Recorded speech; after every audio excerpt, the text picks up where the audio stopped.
explotación, manipulación política y agresión militar. No estoy hablando del dictador de una república bananera. Estoy hablando de una empresa privada cuya fuerza armada personal era 3 veces mayor que la del ejército británico, la Compañía de las Indias Orientales. Parece una especie de pesadilla capitalista, sacada directamente de las páginas de una novela de Philip K. Dick.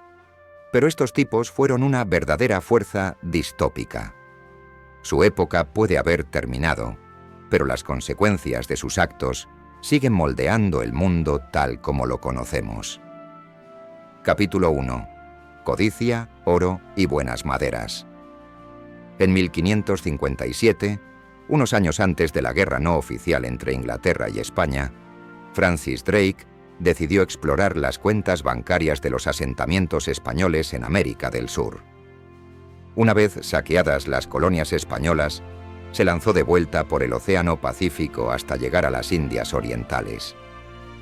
Mientras viajaba por las Islas Malucas, conoció al sultán Babullá, entonces gobernante del sultanato de Ternate, uno de los reinos musulmanes más antiguos de Indonesia.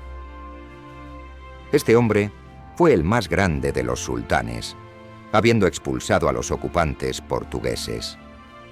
Bajo su mandato, el sultanato alcanzó su época dorada gracias al libre comercio y al acceso a valiosos recursos forestales.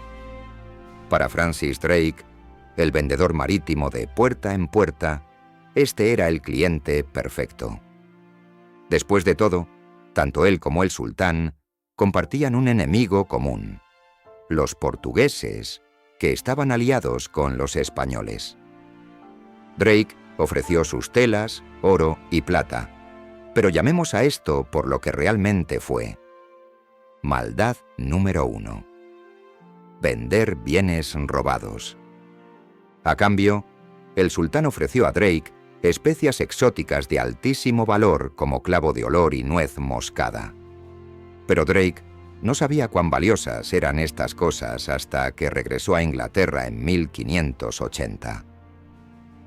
Los inversores de la expedición original de Drake vieron retornos gigantescos por su botín. Drake se convirtió en un héroe celebrado de la noche a la mañana.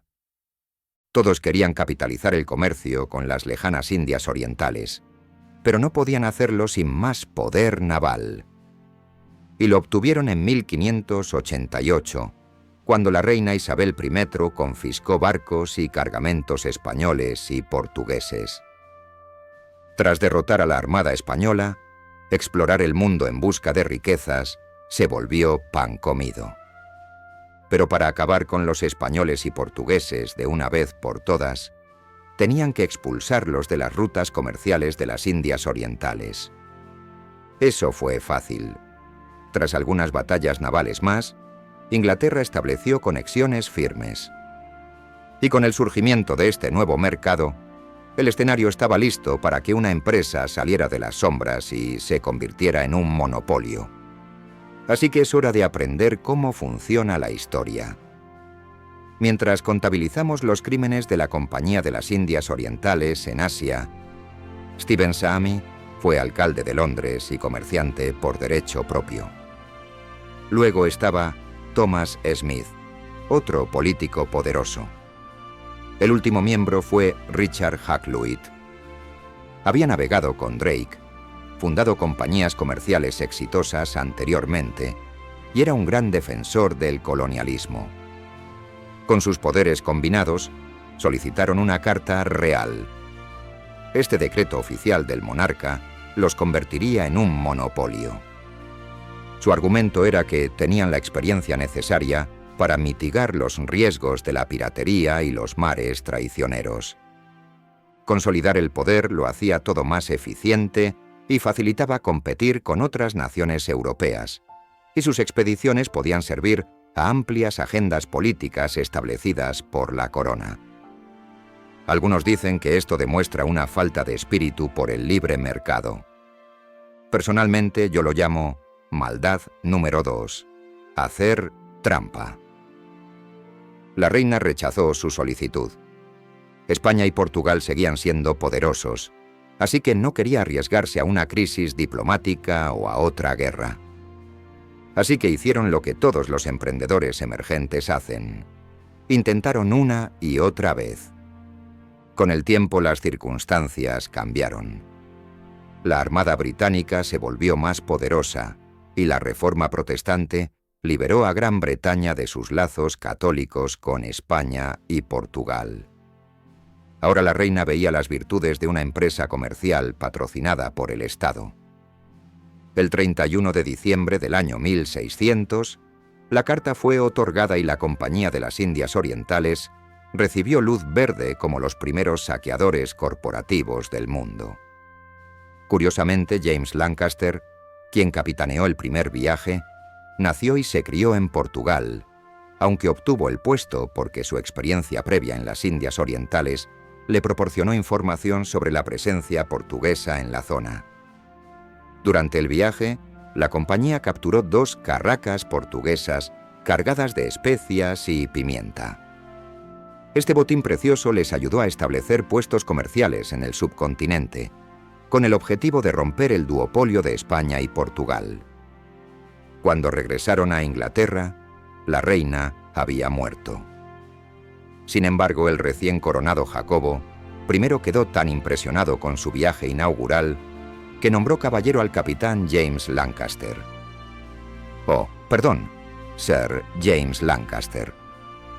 Pero a pesar de estos logros y reconocimientos, la compañía estaba teniendo dificultades en el comercio de especias.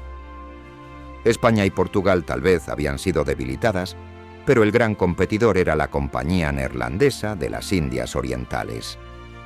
La ironía es que esta empresa fue respaldada por los Estados Generales de los Países Bajos, que surgieron durante la revuelta neerlandesa contra el dominio español. La misma rebelión que fue apoyada por Inglaterra y que, en primer lugar, provocó tensiones con España. Es como animar a Batman a luchar contra el Joker, solo para que Robin te robe la billetera. Aunque Inglaterra había terminado de luchar contra España, ahora empezó a luchar contra los neerlandeses, mientras mantenía conflictos con Portugal, que también estaba en guerra con los neerlandeses. Eso es como tú, aliándote con Robin para luchar contra Harley Quinn, mientras también te alías con Harley Quinn para luchar contra Robin. Las cosas se estaban complicando. Toda esta guerra naval no llevaba a ningún lado. Para obtener una ventaja sobre sus enemigos, la Compañía de las Indias Orientales necesitaba establecer una base firme. Todo lo que tenían que hacer era cerrar un trato. El Imperio mogol alcanzó el apogeo de su poder durante el siglo XVII. De hecho, eran uno de los imperios más ricos y poderosos del planeta. Su influencia abarcaba la mayor parte del subcontinente indio, incluyendo lo que hoy es India, Pakistán, Bangladesh e incluso partes de Afganistán.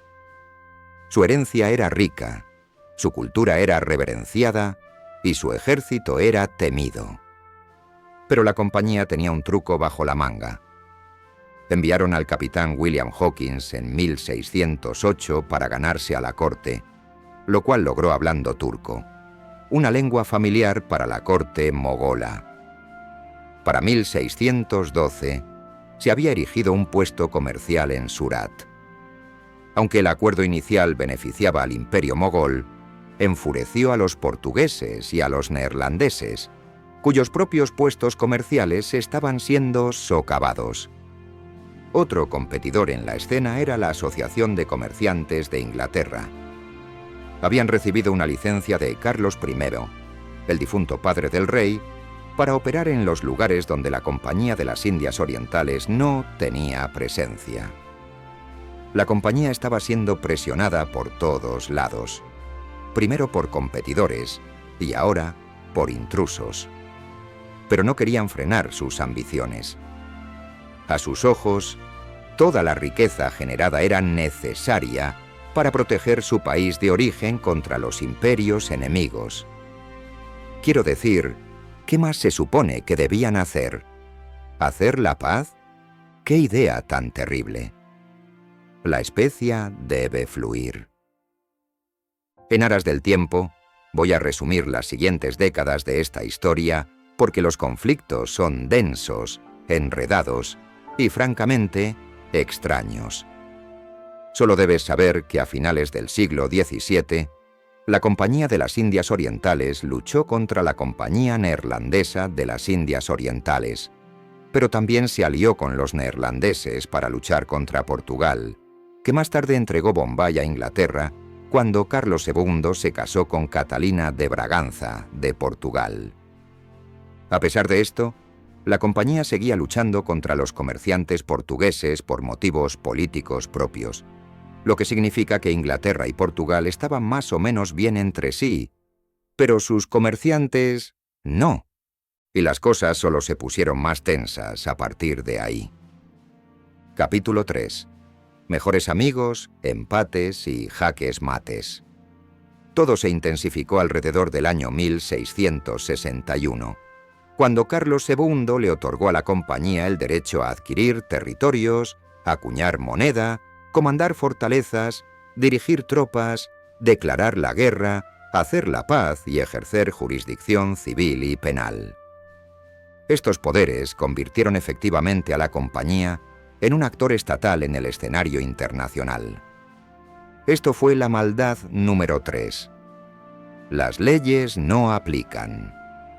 En teoría, eran una simple empresa privada estableciendo puestos comerciales. En la práctica, eran una soberanía militarizada, operando dentro y fuera de la jurisdicción inglesa. Ya no necesitaban pedir permiso desde casa. Ahora tenían el dinero y los medios para tomar decisiones por sí mismos. Por ejemplo, los puestos comerciales ya no necesitaban ser defendidos. Ahora podían ir a la ofensiva. Podían contratar lugareños para unirse a sus filas, tomar prisioneros y elegir a sus propios diplomáticos. Sería como si hoy McDonald's enviara a Ronald McDonald a establecer embajadas en tierras extranjeras, porque Canadá les dio una autorización por escrito. Pronto sus rivales comerciales obtuvieron sus propios poderes similares, si no los tenían ya. Los neerlandeses y los ingleses tuvieron una serie de guerras con nombres muy apropiados. La primera guerra anglo-neerlandesa, que comenzó en 1652. La segunda guerra anglo-neerlandesa, en 1665. Después de que Carlos II hiciera que la compañía se volviera Super Saiyajin. La tercera guerra anglo-neerlandesa en 1672. Y lo adivinaste, la cuarta guerra anglo-neerlandesa en 1780. Pero no solo luchaban entre ellos. Eventualmente la Compañía de las Indias Orientales se enfrentó cara a cara con estados y provincias indias que se interponían en su camino. Imagina que hoy McDonald's tuviera tiroteos con Burger King, Wendy's y Hawaii. La compañía perdió Bombay después de que Sidi Yaqub enviara una flota para atacarla en 1689, pero luego la compañía se disculpó. Así que el emperador retiró sus tropas una vez que todo estuvo claro. La compañía se estableció en Bombay igualmente, y también fundó una presencia en Calcuta. En resumen, la compañía y sus enemigos quedaron atrapados en un empate violento durante unos 150 años. Eso es mucha guerra, solo para que la gente en Londres pudiera tomar té. Pero, como siempre en la historia europea, las cosas se pusieron peor cuando Francia se involucró durante la Guerra de los 7 Años en Europa. Francia y Gran Bretaña usaron las Indias Orientales como escenario de una guerra por poderes como parte de su campaña por el dominio global. Ambas potencias habían logrado importantes avances en la región, pero el ascenso y caída de los imperios indios rivales estaba causando inestabilidad política. Todo llegó a un punto crítico en 1756, cuando Siraj ud-Daula se convirtió en Nawab de Bengala. Aunque Bengala estaba dentro de la estructura del imperio mogol, estaba compuesta por diferentes regiones, entidades y grupos autónomos, como el Senado Galáctico en las precuelas de Star Wars. Siraj-ud-Daula estaba cada vez más preocupado por las crecientes capacidades militares de la compañía, así que exigió que los británicos dejaran de fortificar sin permiso el puesto comercial de Fort William en Calcuta. La Federación de Comercio, quiero decir, la Compañía de las Indias Orientales, solo cumplió parcialmente con esta exigencia, alegando que necesitaban defenderse de los franceses.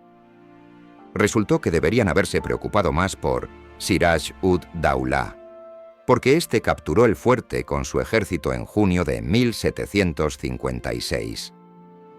Supongo que, a los ojos de la compañía, él acababa de probar su punto.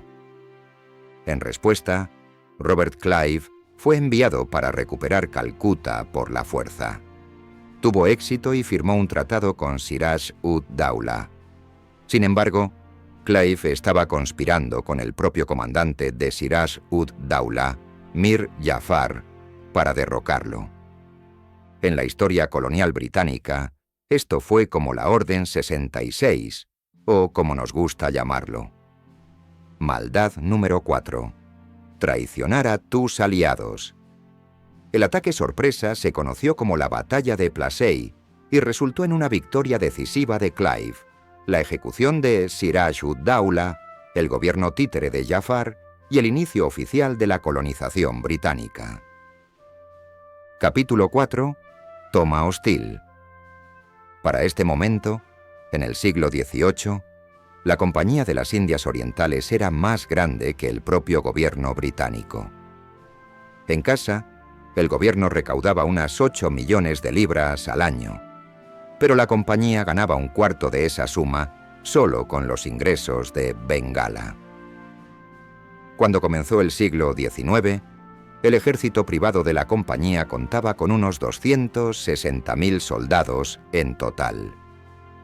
Gran Bretaña era más pequeña, con apenas 200.000, porque no incluían oficiales europeos ni soldados indios en sus filas.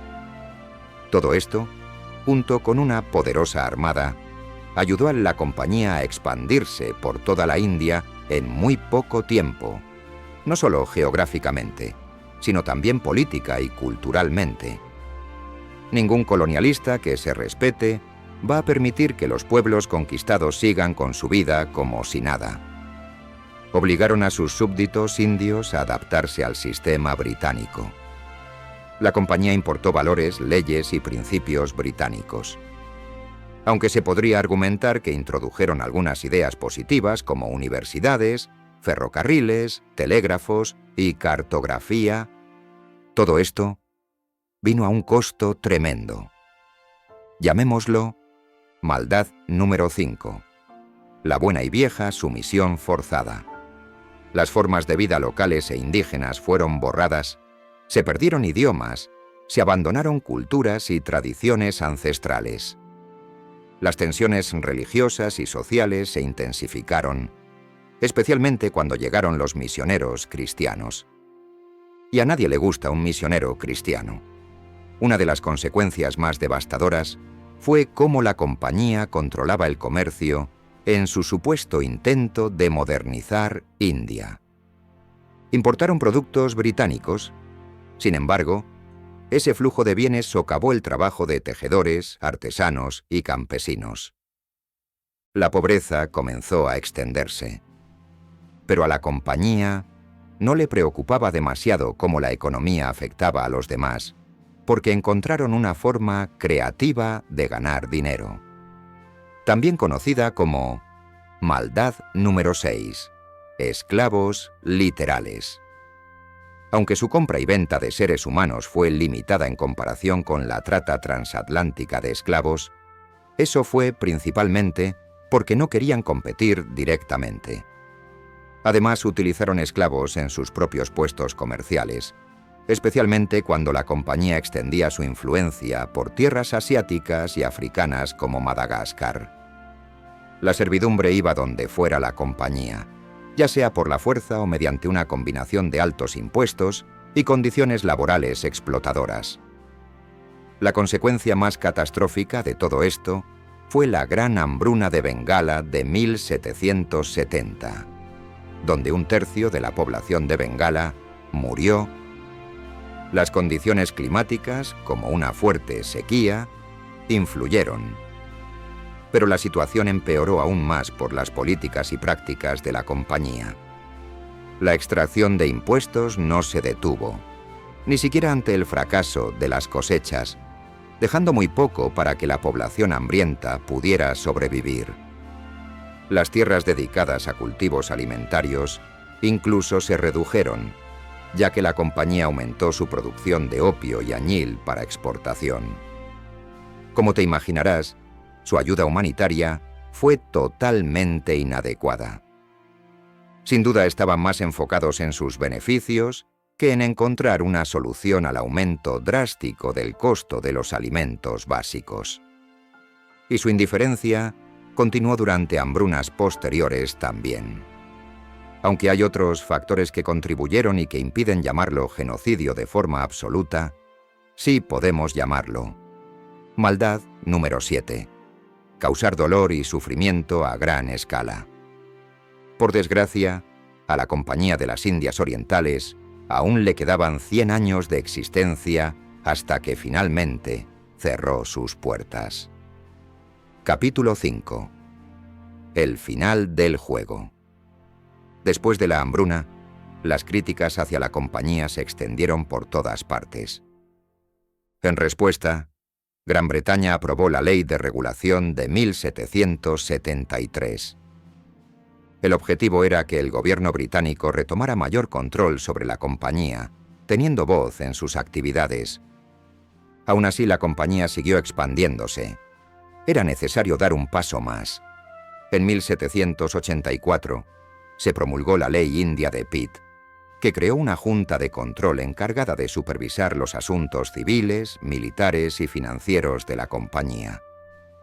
En la práctica, la compañía fue reducida a ser simplemente un agente administrativo del gobierno británico. El aumento de ejecutivos, gerentes intermedios y otros clichés del mundo corporativo ralentizó la toma de decisiones centrales, socavando a la compañía desde adentro. Vaya sorpresa. Una empresa se vuelve más ineficiente cuanto más gerentes tiene. ¿Quién lo hubiera imaginado? Pero no te alegres demasiado pronto.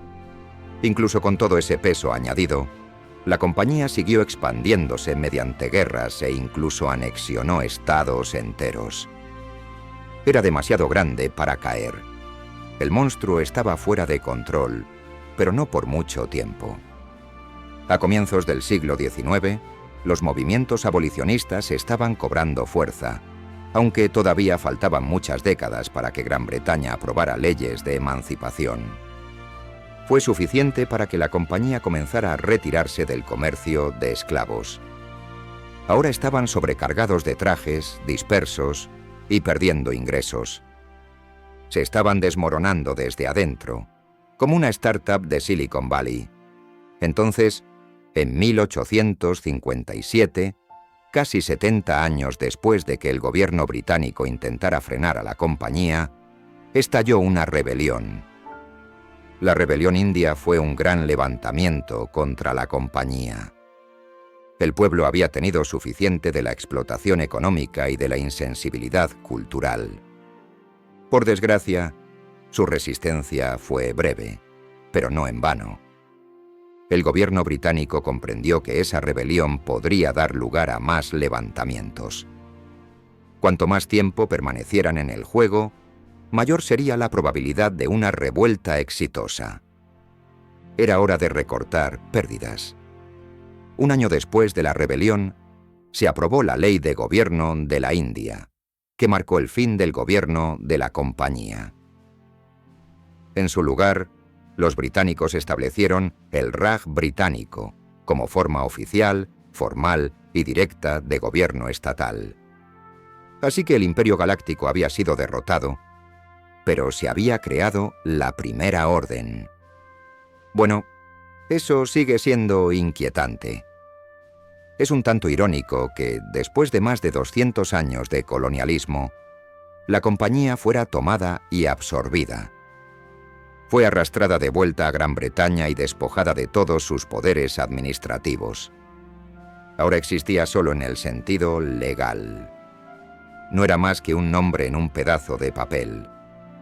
Cuando llegó el año 1873, era hora de terminar con la Compañía de las Indias Orientales de una vez por todas. El Parlamento británico aprobó la Ley de Redención de Acciones de la Compañía de las Indias Orientales para disolverla. Una vez que todo estuvo hecho y cerrado, las puertas se cerraron definitivamente para la Compañía de las Indias Orientales. Su influencia y dominio en el comercio internacional finalmente terminaron después de un cuarto de milenio.